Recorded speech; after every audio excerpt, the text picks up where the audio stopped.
आपने शॉपिफाई का स्टोर बना लिया है, प्रोडक्ट भी अपलोड कर दिए हैं और डिजाइन भी कर लिया है और इनफैक्ट आपका थीम भी बहुत अच्छा है। लेकिन फिर भी आपके सेल्स इंक्रीज नहीं हो रहे हैं।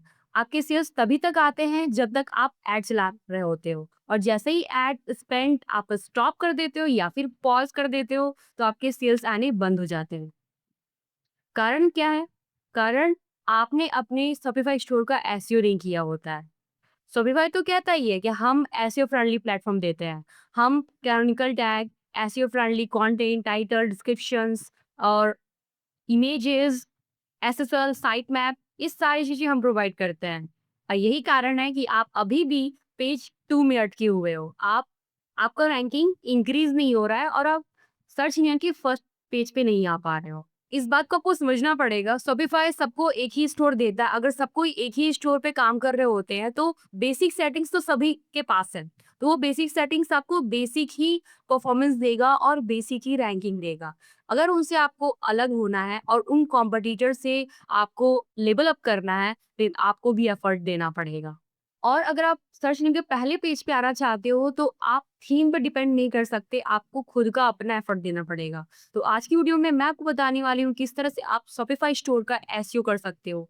और आप जानते हो कि जो आपको शॉपिफाई देता है वो बहुत ही बेसिक सेटिंग्स होता है। अगर आपको लेवल अप होना है और अपने कॉम्पिटिटर से आगे निकलना है, देन आपको एक्स्ट्रा एफर्ट भी देना पड़ेगा। तो ये वीडियो बहुत ही प्रैक्टिकल होने वाली है और आपको स्टेप बाय स्टेप पूरी तरह से गाइडेंस मिलेगी जिसे आप देखते हुए इस वीडियो को इम्प्लीमेंट कर सकते हो अपने शॉपिफाई स्टोर में। तो आप मुझे कमेंट करो if you are serious to optimize your Shopify store. नीचे आप कमेंट लिखो शॉपिफाई एसईओ। मैं समझ जाऊंगी कि आप इस वीडियो को सचमुच में देखना चाहते हो एंड तक और बहुत ही सीरियस हो अपने शॉपिफाई स्टोर को ऑप्टिमाइज करने में। तो चलिए स्टार्ट करते हैं। अगर आप कमेंट में शॉपिफाई एसईओ लिखते हो तो मुझे इस चीज को लेकर बहुत ही ज्यादा कंसर्न होगा कि आप सचमुच में प्रैक्टिकल गाइडेंस चाहते हो और मैं और भी ऐसी वीडियोस लेकर आऊंगी जो आपके लिए हेल्पफुल होगा।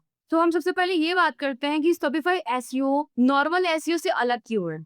तो आपको पहले समझना पड़ेगा। अगर ये चीजें आपको समझ में आ गई तो बाकी इस वीडियो में जो भी मैं आपको बताने वाली हूँ सारी चीजें आपके लिए आसान हो जाएंगी। एक नॉर्मल ब्लॉग वेबसाइट या फिर बिजनेस वेबसाइट में अगर 10, 20, 50 पेजेस होते हैं तो आप इंडिविजुअली जाके सभी पेज की एसईओ कर लेते हो। शॉपिफाई में क्या होता है, आपके पास है प्रोडक्ट्स, हर प्रोडक्ट की अपनी पेज है।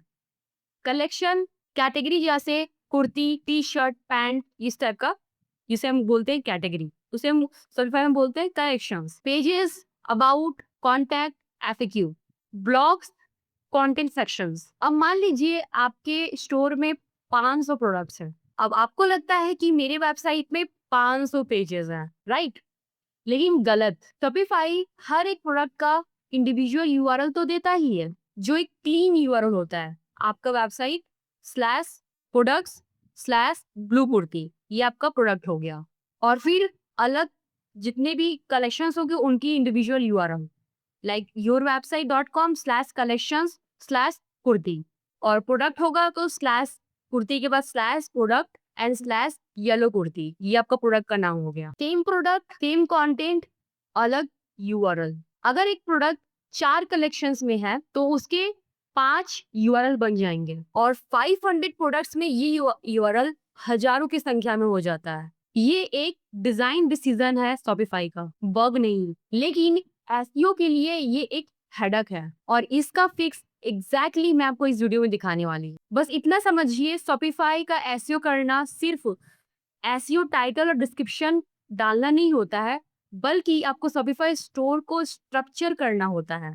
Step 1, foundation step. सबसे पहले हम लोग बेस रेडी करेंगे जो 15 मिनट का काम है और एक ही बार ही करना होता है। जब आप अपने शॉपिफाई स्टोर पे आते हो तो आपका यूआरएल कुछ ऐसा होता है, राइट? shopify.com लिखा रहता है और यहाँ पे आपका कोई स्टोर जो आपने आपने स्टोर बनाया, डीसीए कुछ ऐसा कोई भी नाम रखा, तो कुछ इस तरह का आता है जो एक सब डोमेन होता है। इसे आपको लाइव डोमेन यानी कि प्राइमरी डोमेन पे लेकर आना है। यानी कि आपको मेन डोमेन dca.com करना है तो dca.com पे लेकर आओगे। ये डोमेन आपको परचेस करना होता है, शॉपिफाई पे मिल जाता है या फिर आप थर्ड पार्टी प्लेटफॉर्म जैसे होस्टिंगर, गोडैडी और भी बहुत सारे नेमशिप जैसे परचेस करके यहाँ पे कनेक्ट कर सकते हो, जो लगभग 10 से 15 मिनट लगेगा। और ये आपको करना ही है, प्राइमरी अपना डोमेन यहाँ पर डालना है, यानी कि हम कस्टम डोमेन ही बोलते हैं एसएसएल के साथ। ठीक है ना, एसएसएल तो ऑलरेडी रहता ही है, वो आपको यहाँ पर कर लेना है। जैसे ये मेरी वेबसाइट दिख रही है, मेरी एक मेन डोमेन है, इसमें कोई सब डोमेन तो नहीं है। तो इस तरह का कुछ आपका होना चाहिए। और ये आप कैसे करोगे? इसे करने के लिए आपको सेटिंग पे आना पड़ता है और सेटिंग्स पे आने के बाद आपको यहाँ पर डोमेन का ऑप्शन मिलता है। ये रहा डोमेन।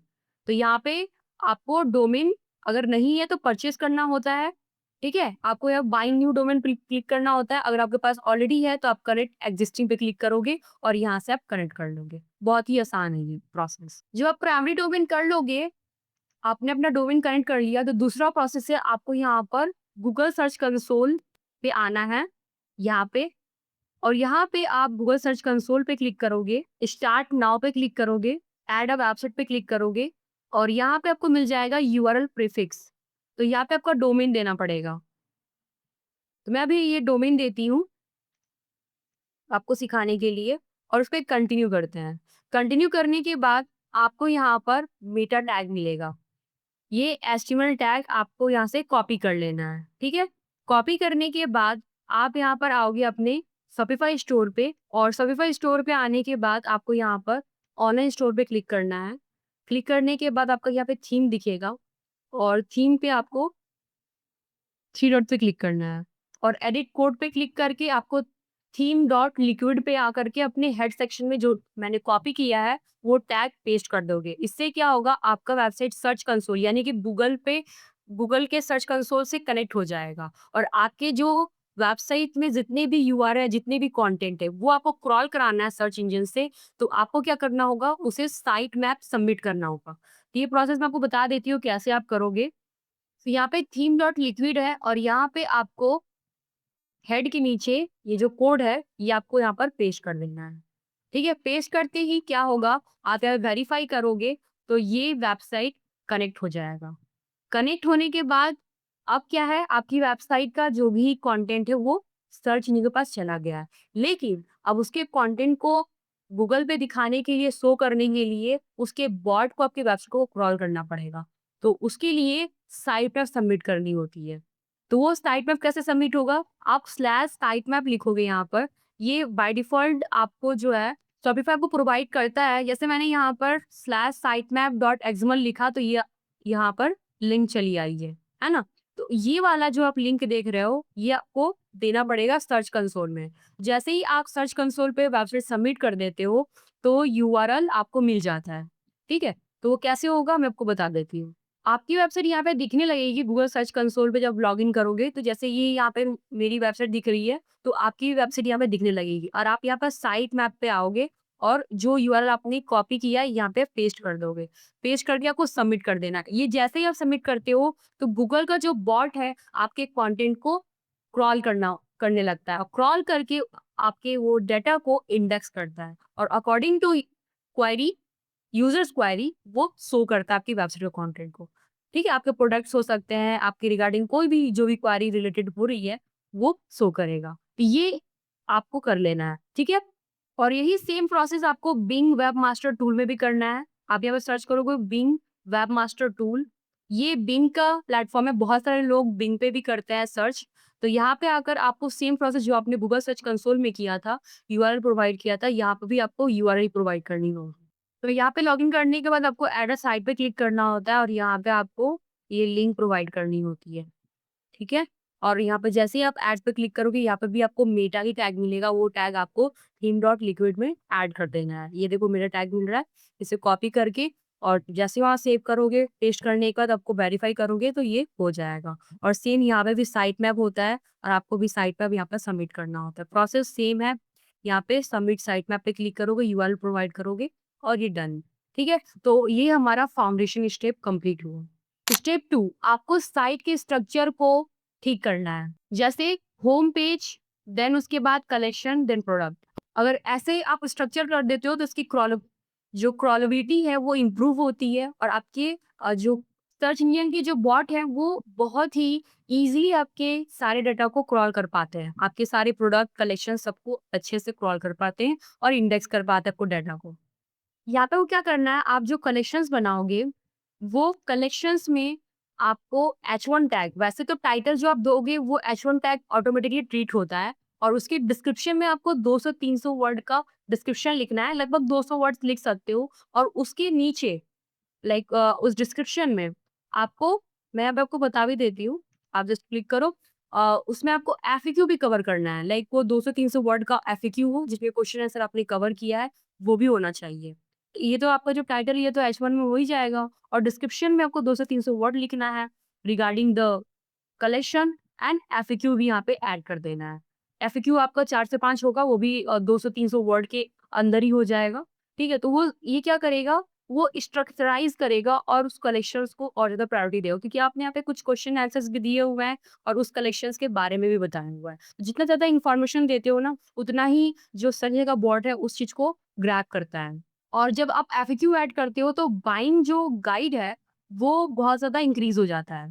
और जो आप यहाँ पर अपनी शॉपिफ़ाई स्टोर बनाते हो, तो उसके हेडर में आप जो है 6 से 7 ही आप मेन्यू ऐड करो। उससे ज़्यादा ऐड करोगे तो बहुत ही कोलैप्स हो जाएगा। मैंने बहुत सारी वेबसाइट देखी है, जिसमें क्या होता है उन्होंने 12-13 लिंक्स लगा दिए, मेन्यूज़ लगा दी, जिससे वो क्या होता है उनकी एसईओ कभी हो ही नहीं पाती है। वो सिर्फ़ एड्स के थ्रू ही अपना प्रोडक्ट सेल कर रहे होते हैं, जो बहुत ही गलत तरीका है। बहुत सारे मैं बोलूँ तो 80 टू 90% लोग अभी भी शॉपिफ़ाई पे अपना एसईओ नहीं करते हैं। 10% लोग करते हैं जो अभी बहुत अच्छा अर्निंग करते हैं, लाखों में अपना सेल्स कर रहे हैं। लेकिन 90% लोग अभी भी अपना एसईओ सही से नहीं करते हैं, शॉपिफ़ाई स्टोर पे। वो 10-20 लिंक्स लगा देते हैं मेन्यू में ही। तो आपको ऐसा नहीं करना, अगर आप ये वीडियो देख रहे हो, तो ये आप इम्प्लीमेंट कर सकते हो। 6 से 7 ही आपको अपने मेन्यू ऐड करने हैं, उससे ज़्यादा नहीं। आपको ज़्यादा ऐड करना है तो देन आप सब कैटेगरी में डाल दो, ठीक है? सब मेन्यू में डाल दो चीज़ें, वो ज़्यादा अच्छी होंगी, ठीक है? Step 3 e-commerce keyword research. आप जब भी कोई कलेक्शंस बना रहे हो या प्रोडक्ट बना रहे हो, अपना ऐड कर रहे हो, तो उसमें कीवर्ड रिसर्च करना भी बहुत ही वाइटल है। मोस्टली हम लोग के पास क्या होता है as a e-commerce store order, तो हम क्या करते हैं हमारे पास प्रोडक्ट है 100, अब उन सारे प्रोडक्ट्स को बस ऐड कर देना है उनके नाम के अनुसार। बहुत लोग फोकस नहीं करते हैं कि हमें इसको टाइटल जो है ना एसईओ फ्रेंडली रखना है, सर्च इंजन के लिए। बहुत लोग ध्यान नहीं देते, सिंपल सा लिख देंगे yellow t-shirt, yellow blue t-shirt for men. बस ऐसा कर देंगे, लेकिन वो एसईओ फ्रेंडली टाइटल नहीं बनाते हैं। ये बहुत लोग गलती करते हैं। तो आपको कीवर्ड रिसर्च करना है अपने ई-कॉमर्स स्टोर के लिए, अपने कलेक्शंस के लिए, अपने प्रोडक्ट के लिए, देन आप उसको एसईओ फ्रेंडली टाइटल और डिस्क्रिप्शन में ऐड करोगे। इनको आप कलेक्शंस में टारगेट करोगे, ना कि अपने प्रोडक्ट में, क्योंकि ब्रॉड टाइप ऑफ कैटेगरी है, तो इस ये जो है कलेक्शंस के लिए बेस्ट होगा। प्रोडक्ट के कीवर्ड के लिए आपको लॉन्ग टेल कीवर्ड टारगेट करना होगा।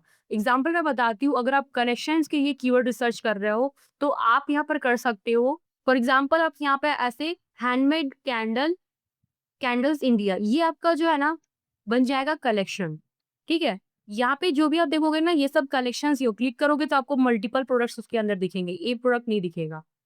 कुछ के होते हैं बट मोस्टली लोग अपने कलेक्शंस को ही करते हैं। जैसे ऑल कैंडल देखो, निश इंडिया यहाँ पे ऑल कैंडल्स, ये पूरी उन्होंने कैटेगरी, ये देखो ये शॉपिफाई स्टोरी है, आप यहाँ पर देख सकते हो, बहुत ही जो मैंने बताया है इन्होंने किया हुआ है और ये ऑर्गेनिकली रैंक भी कर रहे हैं, ठीक है? तो यहाँ पे इनकी पूरी जो है प्रोडक्ट दिख रही है। ये जो रैंक कर रहा है इनका पेज, ये कलेक्शन है, ठीक है ना? तो इससे आप समझ सकते हो, आप इनके इंस्पिरेशंस भी ले सकते हो। ऐसे सर्च करके अपने निश के अकॉर्डिंग जो भी आपको क्वेरी सर्च कर रहे हो तो उनका एक इंस्पिरेशन ले सकते हो, ठीक है? और प्रोडक्ट क्या होगा, प्रोडक्ट स्पेसिफिक होगा। जैसे अब इस पे मैं क्लिक कर रही हूँ, इसमें स्पेसिफिक लिखा हुआ है espresso martini candle hand crafted cocktails scented soy wax candle, देख रहे हो? तो ये बहुत ही स्पेसिफाइड जो है टाइटल लिखा हुआ है, तो आपको लॉन्ग टेल कीवर्ड टारगेट करना है अपने प्रोडक्ट के लिए। जैसे मैं एक सर्च करके दिखा भी देती हूँ यहाँ पे, blue cotton kurti with pocket, अब ये स्पेसिफिक मेरा कीवर्ड है। अब इससे रिलेटेड जो भी आएंगे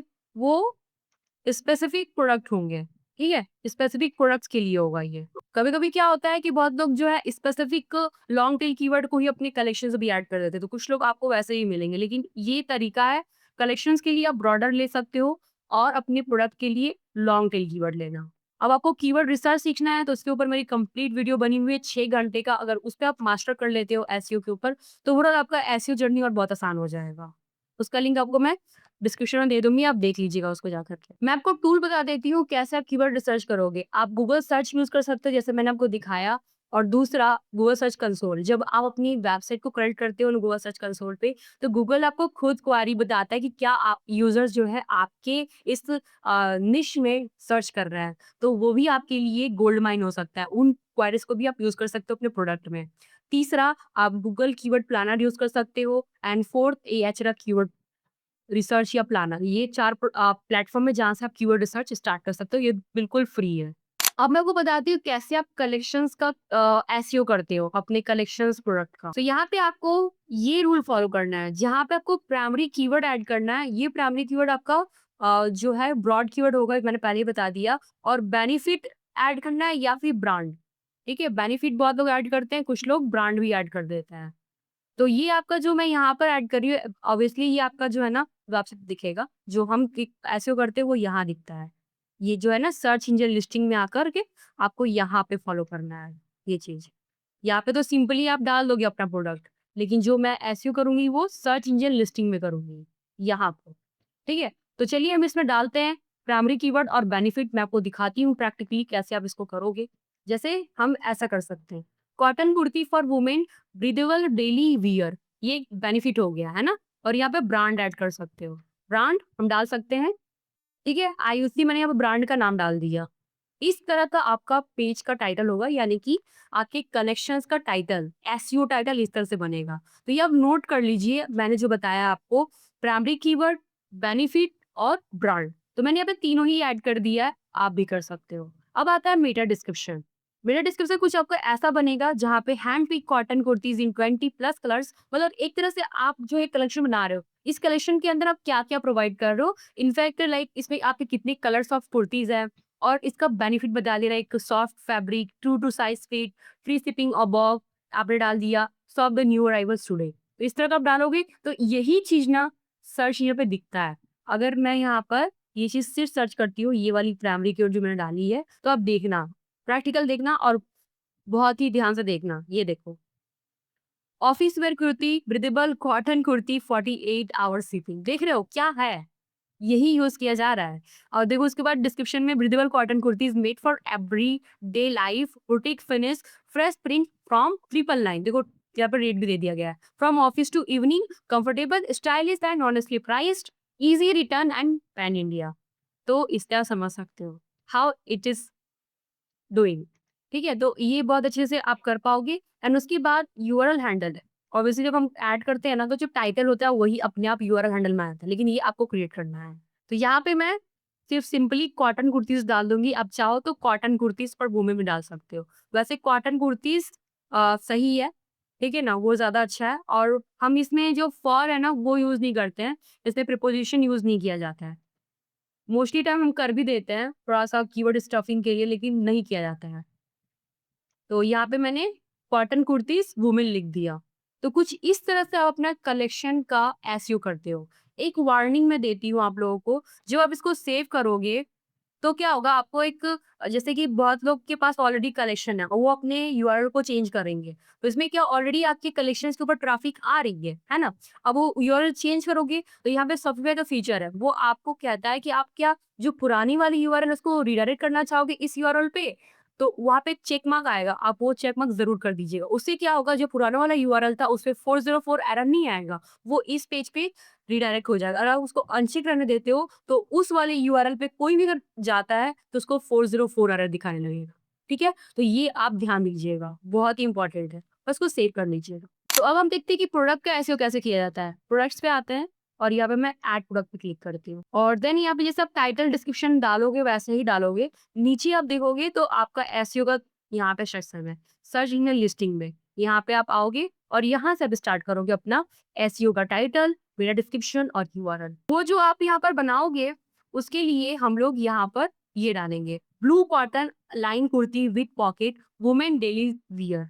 तो यहाँ पे क्या हो रहा है, अब अगर देखो, blue cotton line kurti with pocket, तो यहाँ पर डिफरेंशिएशन भी है और उसके बाद ब्रांड भी दे सकते हो। ठीक है? बेनिफिट्स भी बता सकते हो, हाँ, यहाँ मैंने डिस्क्रिप्शन डाल दिया। और मेक श्योर आप जो यहाँ पे डिस्क्रिप्शन डालोगे ना, इस डिस्क्रिप्शन में आपका एफएक्यूज़ भी होना चाहिए, ठीक है? तो ज़्यादा अच्छा रहेगा, डिटेलिंग रहता है। और आपने उस लाइक उस कुर्ती से रिलेटेड जो भी एफएक्यूज़ डालोगे, वो बहुत क्या होगा ना, बहुत लोगों को कुछ क्वेरीज़ होंगे उस कपड़े को लेकर के, तो वो आपने उसमें डाल दिया है, तो क्या होगा, लोगों को अपना आंसर मिल जाएगा, तो वो बाइंग डिसीज़न को और इंक्रीज़ कर देता है और वो आपका प्रोडक्ट बाय हो सकता है। और उसके बाद नीचे आते हैं, यहाँ पे यूआरएल में आप ये ब्लू ऐसे लिख दोगे, ब्लू कॉटन, इस तरह से हो जाएगा, उसको सेव कर दीजिएगा।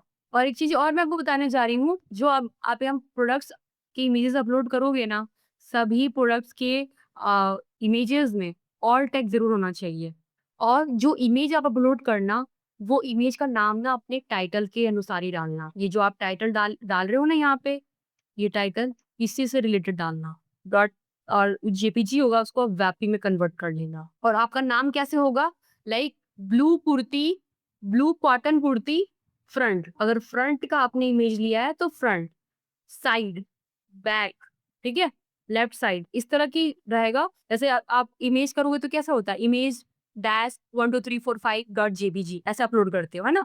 लेकिन उसका जो है फाइल का जो नाम है ना, उसको चेंज कर दीजिएगा अपने ड्राइव में ही और ऐसे लिखिएगा कॉटन ब्लू कुर्ती फ्रंट, ठीक है? डैश देकर रहता है और डॉट जेपीजी, तो उसको वेपी में कन्वर्ट कर लीजिएगा, जेपीजी में मत डालिएगा। वेपी में ज़्यादा अच्छा होता है और इस तरह से आपका प्रोडक्ट का एसईओ कंप्लीट हुआ। हमारा स्टेप है डुप्लीकेट यूआरएल चेकिंग का। तो यहाँ पे मोस्टली क्या होता है, जब आप प्रोडक्ट्स ये करते हो, ऐड करते हो, तो आपका कलेक्शंस भी कुछ वैसा ही होता है। जैसे मैं आपको एग्ज़ाम्पल बताती हूँ, जो आपके प्रोडक्ट्स के जो कलेक्शंस होते हैं, जैसे यहाँ पे आपके प्रोडक्ट्स के कलेक्शंस हैं, ये ऑफिस बैग है, तो इसमें ये जो प्रोडक्ट है, इसका यूआरएल देखो कलेक्शन स्लैश बैग है और जैसे मैंने क्लिक किया तो यहाँ पे प्रोडक्ट स्लैश ऐसे आ रहा है। तो अगर आपका ऐसे आने लगे slash collection slash bag slash products, तो समझ लेना प्रॉब्लम है।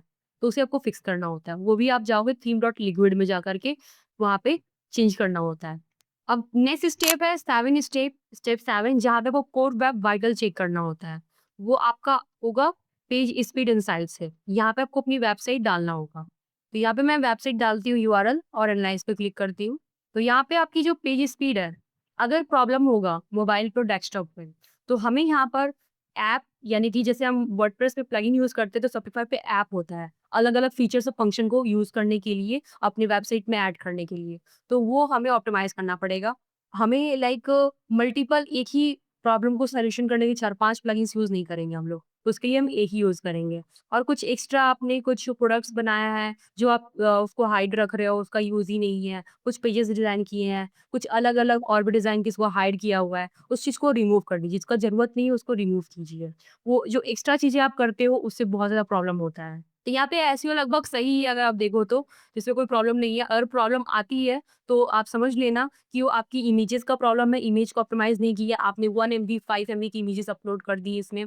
और साथ ही साथ आपकी ऐप में बहुत सारे आपने ऐप यूज़ किए, 10-15 ऐप्स यूज़ कर दिए हैं, उसको भी ऑप्टिमाइज़ करना होगा। और आपको अपने कलर्स वगैरह और इमेजेस वगैरह पे ध्यान देना है। स्टेप 8 यहाँ पे हम स्कीमा मार्कअप और एआई सर्चेज़ के बारे में बात कर रहे हैं। तो यहाँ पे आपको स्कीमा मार्कअप करना होगा स्टूडेंट, आपका जो प्रोडक्ट है वो एआई सर्चेज़ में दिया है। तो उसके लिए क्या करना होगा? और ये पता है आपको बहुत ज़्यादा ज़रूरी हो गया 2026 में। ये तो पहले ही करना है आपको स्कीमा मार्कअप का इश्यूज़ फिक्स। ये स्कीमा आप कैसे जनरेट कर पाओगे? सबसे पहले आपका जो स्ट्रक्चराइज़्ड कंटेंट है, मतलब कि आप जो डिस्क्रिप्शन डालोगे अपने प्रोडक्ट में और कलेक्शंस में, प्रोडक्ट की डिस्क्रिप्शन जो होगी या कलेक्शन की डिस्क्रिप्शन होगी, उसमें आपको बहुत ही अ, ऑर्गेनिकली मैं बोलूँ बहुत ही ऑथेंटिक आपको कंटेंट लिखना है। ईईएटी का फॉलो करना है, जो गूगल का अभी तक का रूल फॉलो हो रहा है और ये लॉन्ग लास्टिंग है, ये हमेशा फॉलो होता रहेगा। तो आपको डिस्क्रिप्शन बहुत ही ज़्यादा जेन्युइन और ऑथेंटिक लिखना है और अपने डिस्क्रिप्शन में एफएक्यू ऐड करना है, ठीक है? और उसके साथ आपका जो इमेज है उसमें ऑल टैग होना चाहिए और उसका नाम भी सही से होना चाहिए। आपके प्रोडक्ट में रिव्यूज़ होना चाहिए, रिव्यूज़ भी ऑथेंटिक होना चाहिए। रिव्यूज़ के अकॉर्डिंग भी आपका जो है एआई सर्चेज़ और स्कीमा मार्कअप बहुत ही क्लीन और स्ट्रक्चराइज़ होता है और वो यूज़र के द्वारा लाइक ज़्यादा किया जाता है। और आपको ब्रेड क्रम्ब भी यूज़ करना है। लाइक ब्रेड क्रम्ब तो आप देखते ही हो होता है ये शॉपिफ़ाई में, तो उसे ऑफ बिल्कुल मत करना, वो रहना चाहिए ब्रेड क्रम्ब। ठीक है, अगर नहीं भी है तो आप ऐड कर लीजिएगा। ये 4 चीज़ें हैं जो आपको स्कीमा मार्कअप एआई सर्चेज़ में बहुत ज़्यादा हेल्प करेंगी। अगर आपको एईओ और जियो के अंदर आना है, अपने प्रोडक्ट को लेकर आना है, देन आपको कवर करना पड़ेगा एफएक्यू। वही बात प्रोडक्ट की डिस्क्रिप्शन और कलेक्शन की डिस्क्रिप्शन में आपको कुछ ऐसे क्वेश्चंस पुट करने होंगे। इस कुर्ती का फैब्रिक क्या है? तो उसका आंसर यहाँ नीचे आ जाएगा। इस टाइप की कुर्ती को हम कब वियर कर सकते हैं? कुछ इस तरह के क्वेश्चन जो लोग पूछते हैं, ये आपको सारे क्वेश्चंस सर्च इंजन पे मिल जाएँगे। ठीक है? गूगल पे आप आओगे, गूगल पे आकर के आपको बहुत सारे यहाँ पर क्वेश्चंस मिले। जैसे मैंने यहाँ पे सर्च किया था ना, तो आपको देखो एफएक्यूज़ यहाँ मिलेंगे, पीपल आल्सो आस्क मी, ये देखो। ये लोग पूछते हैं, इसी को आपको कवर करना है। तो ये इंडिविजुअल जब आपको प्रोडक्ट के लिए कीवर्ड रिसर्च करोगे लॉन्ग टेल कीवर्ड, तो आप जो ये पीपल आस्क वाला क्वेश्चन है ये आप कवर कर लेना। और उससे रिलेटेड आप अपना भी ब्रेनस्टॉर्मिंग करके और भी क्वेश्चन ऐड कर लेना। वैसे मिनिमम 5 ऐड करना ही पड़ेगा अपने डिस्क्रिप्शन में। 1 लाइन का क्वेश्चन, 1 लाइन का आंसर। यही कवर करोगे तो ही आप एईओ, जीओ में आ सकते हो। स्टेप 9 अब आपका आता है ब्लॉग। यहाँ आपको ब्लॉग कंटेंट भी लिखना पड़ेगा। आपके प्रोडक्ट के बारे में आपको डिटेलिंग बतानी पड़ेगी और वहाँ पे आप जो है ब्रांड अवेयरनेस कर सकते हो थ्रू योर कंटेंट शेयरिंग और वहाँ पे आप अपना जो प्रोडक्ट है उसका लिंक भी दे सकते हो। बहुत आसानी से दे सकते हो क्योंकि आपने उसके बारे में पूरा डिटेल बताया है और कहीं पे कॉल टू एक्शन तो दे ही सकते हो, है ना? तो एक तरह से आपके जो ऑडियंस है वो अवेयर हो जाएँगे प्रोडक्ट के बारे में, फिर कंसिडरेशन लेंगे एंड देन डिसीजन लेंगे आपको प्रोडक्ट के बाय करना। एंड 10th स्टेप जहाँ पे ये सारी चीज़ें मैंने बताई हैं एसईओ से रिलेटेड, सब आपको मॉनिटर करना है कि सारी चीज़ें स्मूथली रन कर रही है कि नहीं। So these are the 10 steps जो मैंने इस वीडियो में बात किए हैं। अगर आप इसको प्रैक्टिकली कर लेते हो तो आई एम श्योर कि आपका वेबसाइट का ऑप्टिमाइजेशन, आपके शॉपिफाई स्टोर का एसईओ बहुत ही इंप्रूव हो जाएगा और अगले ही 3 से 6 महीने में आपको रिजल्ट आना स्टार्ट हो जाएंगे।